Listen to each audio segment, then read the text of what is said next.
Good morning. Yup, absolutely.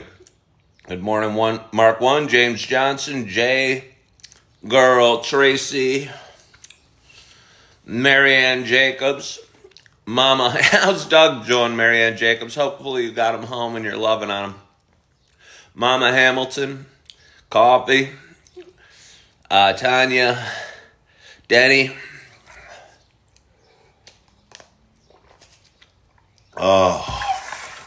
Good morning, good morning, good morning to you. My name is Ken Tracy, and this is Coffee with Ken. It's a show I've been doing for a long time. Oh, so long I forgot I like to say what day and time it is. It's Friday morning. I think it is April 14th. I believe it is 6:22 a.m. Happy Friday. Good morning, Julie Flanagan. Good morning, Mama Hamilton. Hey, that rhymes. Good morning, Julie Flanagan. Good morning, Mama Hamilton. Yay! Anyway, it's a show I've been doing a long time, almost 4 years now. And it is a show about me just kind of talking and sharing and spending a little more time in the morning with you, with somebody. Gotta get a new lighter. It's a show in which I often light candles. I'm usually petting my dog, Holly. I'll get back to that in a moment. Good morning, Verona. But for those that have been watching a while, you know, oh, do you ever know, it is a show about me sharing my love of coffee. And with that in mind, I got a nice hot cup of coffee in front of me. And I am so excited to take my very first sip on this morning for a couple different reasons. Again, I'm looking forward to it. I hope wherever you are, whatever you're doing, you got a hot cup of coffee in front of you as well. So, cheers to us.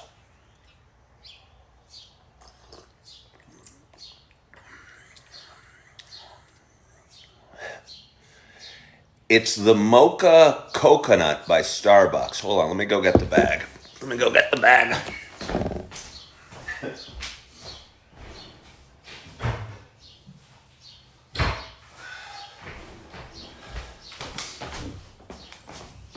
It is the Toasted Mocha Coconut. I don't know if you can read that or if it helps at all.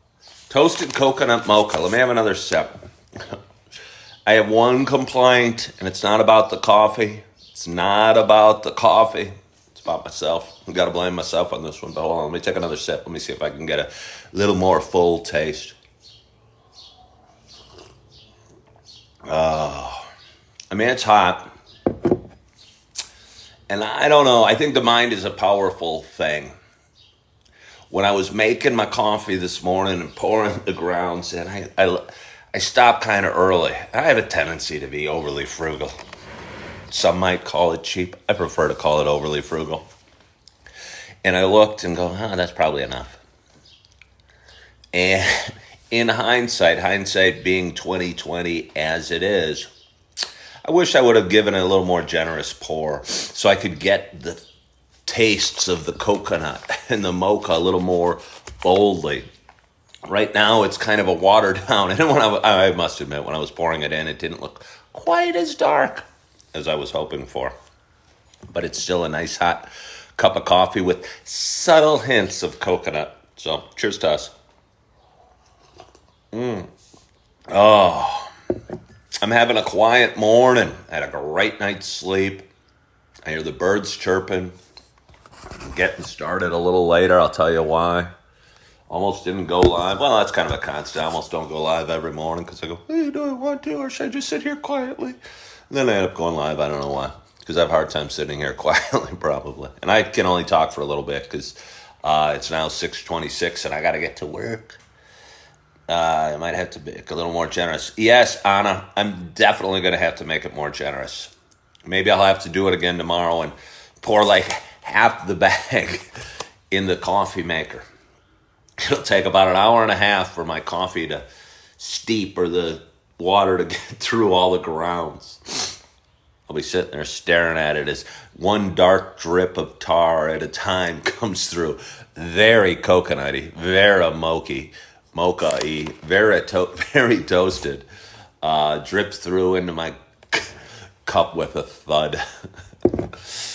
But or maybe I'll just pour it with the normal amount, slightly more generous amount. But anyway, it is Friday morning. I had an awesome night's sleep. It felt weird. I had my little nugget of love, Augie, last night. I was kind of feeling a little blue at work yesterday and feeling maybe a little overwhelmed, feeling like I missed my, I don't know. I was just feeling a little blue.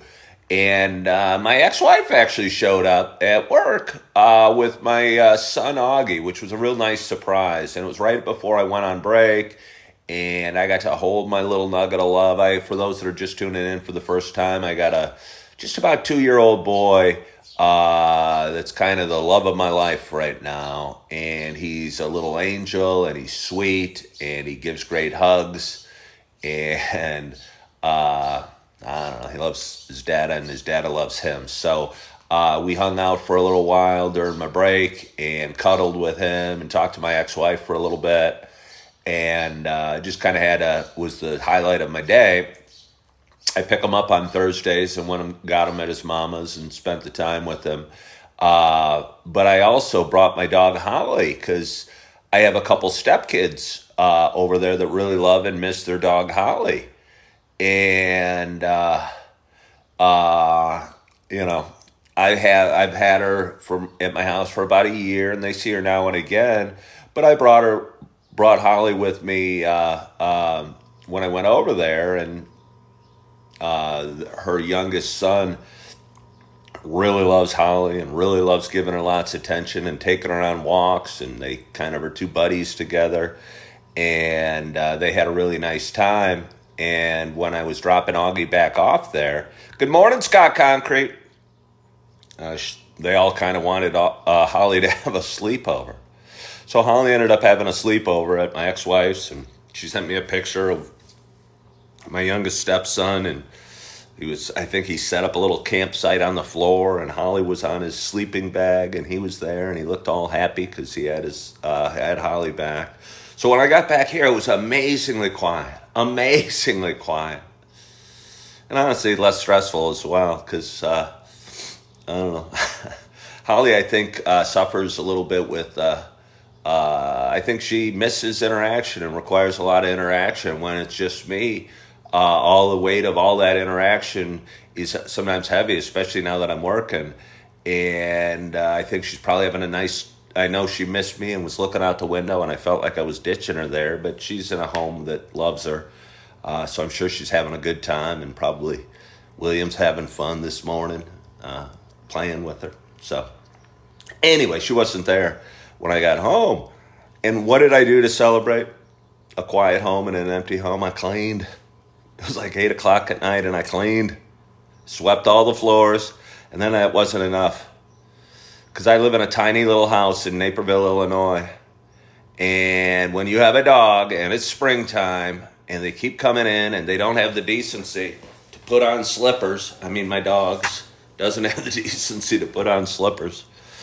There's little, I don't know, it's hard to get the floor clean enough, if you know what I mean. It's not really Holly's fault. She's a dog. She doesn't have slippers. And but it did feel good to give the floor a good cleaning. And I walked around on it barefoot today and didn't have a million little things sticking to my feet, and walking around and feeling like the house is clean, at least for the day. So that was kind of nice, and had an awesome night's sleep. Having a slightly watered down but delicious toasted mocha cup of coffee. And I got to get to work and be there in about 28 minutes. For those that are just tuning in, I was a realtor for 17 years. Oh, I got to say something else. And now I work at a super Target until I figure out what my next step is. And I got to figure that out pretty soon. It's interesting. I didn't realize some of the challenges that go along with being a realtor. And I mean, there's great things about it. You can make unlimited upside. You can make You have a flexible schedule. You don't have a boss. You're running your own business. But I'll tell you what, when you're a realtor, you're always working.